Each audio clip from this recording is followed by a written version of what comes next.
Hello दोस्तों, नमस्कार। मैं आपका मित्र अनिल बिष्ट में एक पहाड़ी दिल से और कलम से आपको हार्दिक सुप्रभात। आपका दिन मंगलमय हो। दोस्तों, इस समय मैं शादी में शरीक होने के लिए पिथौरागढ़ आया हूँ। कई ब्लॉग मैंने इसमें डाले, लेकिन अलग अलग जगह के ब्लॉग हैं, अलग अलग बातें हैं, अलग अलग इतिहास को बयां करते हैं और कई कहानी लिए हुए हैं। और हर बार मन करता है कि कुछ ना कुछ आपको जो मैं देख रहा हूँ वो आपको प्रस्तुत करूँ। व्यू की बात की जाए तो मैं बराबर यहाँ के व्यू से आपको रूबरू करा रहा हूँ। पिथौरागढ़ बहुत ही घनी आबादी वाला शहर है और बहुत पुराना शहर है। जैसे कि मैंने कई ब्लॉग में बताया कि अंग्रेज़ों के काल से भी पहले और पुराना इतिहास संजोए हुए हैं। कई किले, कई मंदिर यहाँ पर बनाए गए थे गोरखा साम्राज्य के टाइम पर। और कहानी जो पृथ्वीराज चौहान का, इसको राजधानी भी कहा जाता था, छोटा कश्मीर भी इसको कहा जाता था। बहुत सारी कहानी को लिए हुए यह अपना इतिहास बताता है। बहुत ही सुंदर रमणीक घाटी। और जैसा कि मैंने कहा कि यहाँ पर 7 घाटियाँ हुआ करती थी जो कि पानी से लबालब होती थी, पानी के सरोवर थे। बाद में यह भूमि पठारी भूमि बन गई और इसको उसी के नाम पर पिथौरागढ़ कहा। तो यह भी यहाँ का इतिहास है। पृथ्वीराज चौहान का जो ये राजधानी हुआ करती थी, तो उसके नाम पर भी इसको पिथौरागढ़ कहा गया। कई किंवदंतियाँ हैं, कई कहानियाँ हैं। तो दोस्तों, व्यू से मैं आपको बराबर रूबरू कर रहा हूँ। इस समय मैं व्यू पॉइंट के लिए प्रस्थान कर रहा हूँ। पानी की सप्लाई आप देख सकते हैं कि काफ़ी, देखो कितने मोटे पाइप लाइन है। इतनी घनी आबादी वाला शहर है तो लाजमी है कि पानी की किल्लत को पूरा करने के लिए पानी की सप्लाई बहुत दूर से आई होगी।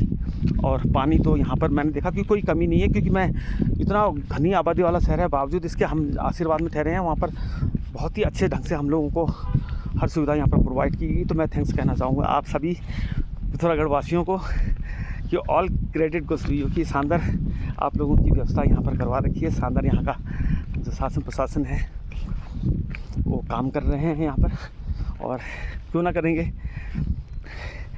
व्यू यहाँ के लोग, स्थानीय लोग यहाँ पर बसे हुए हैं, बहुत ही कर्मठ हैं और पहले से ही जागरूक रहे हैं। तो मैं पहुँच चुका हूँ। मैं शॉर्टकट रास्ते आया था,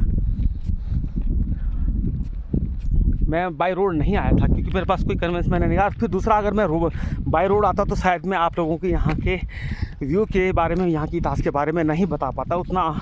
अगर बस में बैठा हो तो बस का ड्राइवर का काम होता है एकदम स्पीड से गंतव्य मार्ग तक छोड़ना और दैट्स इट। पर उसके बाद क्या आप कर रहे हैं, क्या नहीं कर रहे हैं, मेरा सारा कहानी अधूरी रह जाती। मेरे ब्लॉग नहीं बन पाते यहाँ की इतिहास के बारे में, मैं आपको नहीं बता पाता। अब मैं देखो मेन रोड में पहुँच चुका हूँ और इतनी हाइट में है कि ये देवदार के पेड़ भी यहाँ पर नज़र आ रहे हैं। और दोस्तों, मैं आपको बता दूं कि यहाँ की जो ऊंचाई है ना,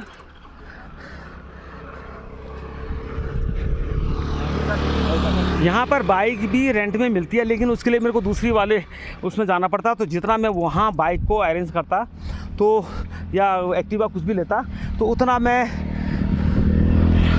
सोचा कि गांव के बीच से शॉर्टकट निकलूं और यहाँ के लोगों से भी मुलाकात कर दूं, ताकि उनके बारे में भी मतलब कि जो पता चल जाए कि कैसा व्यवहार है, आप तक मैं संदेश पहुँचाऊँ और ये शानदार व्यू भी मैं गांव के बीच वाला आपको दिखा सकूँ। तो दोस्तों, यहाँ जो पिथौरागढ़ है, तिब्बत से सटा अंतिम ज़िला है। तिब्बत से सटा हुआ अंतिम ज़िला है और वॉक डिस्टेंस में यहाँ से नेपाल की बॉर्डर लाइन लग जाती है। दूसरी बात, समुद्र तल की सतह से 1645 मीटर की ऊंचाई में यह पिथौरागढ़ स्थित है। समुद्र तल की सतह से 1645 मीटर की ऊंचाई में पिथौरागढ़ स्थित है। तो अब यहाँ से दिखा रहा हूँ, ये व्यू देखो कितना शानदार व्यू दिखाई दे रहा है। सूरज मेरे सिर के ऊपर है सामने, ठंडी हवा चलती है और मैं जहाँ पर खड़ा हूँ देखो कितना सिल्वर रॉक्स के प्लांट, बड़े बड़े पेड़, ये सामने उनके नीचे मैं हूँ। सिल्वर रॉक्स कहा जाता है इसको। और देवदार के पेड़ सामने, देवदार के और चीड़ के पेड़, नुकीली पत्तियों वाले पेड़ यहाँ पर हैं। इससे साफ जाहिर होता है कि यहाँ पर बर्फ़ भी गिरती है और प्रकृति ने ऐसा बनाया है कि नुकीली वाले जो पत्ती वाले जो पेड़ होते हैं वो हर समय ऊंचाई में रहते हैं, ताकि वो सर्वाइव कर सकें और जब बर्फ़ गिरती है तो आसानी से बर्फ़ नीचे लुढ़क सके। तो ये नेचुरल एक गॉड गिफ्ट है इन पौधों को। इस प्रकार के पौधे यहाँ पर उगते हैं, पैदा होते हैं। तो एक बार फिर से मैं आपको रूबरू करा रहा हूँ यहाँ से। अब मेरा अभी यहाँ से मुश्किल से मेरे को आधा किलोमीटर और आगे जाना है, तो वहाँ पहुँचकर मैं दूसरा ब्लॉग आपको बनाऊँगा।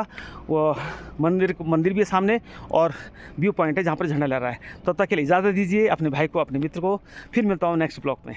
Bye bye, love you, take care, all the best.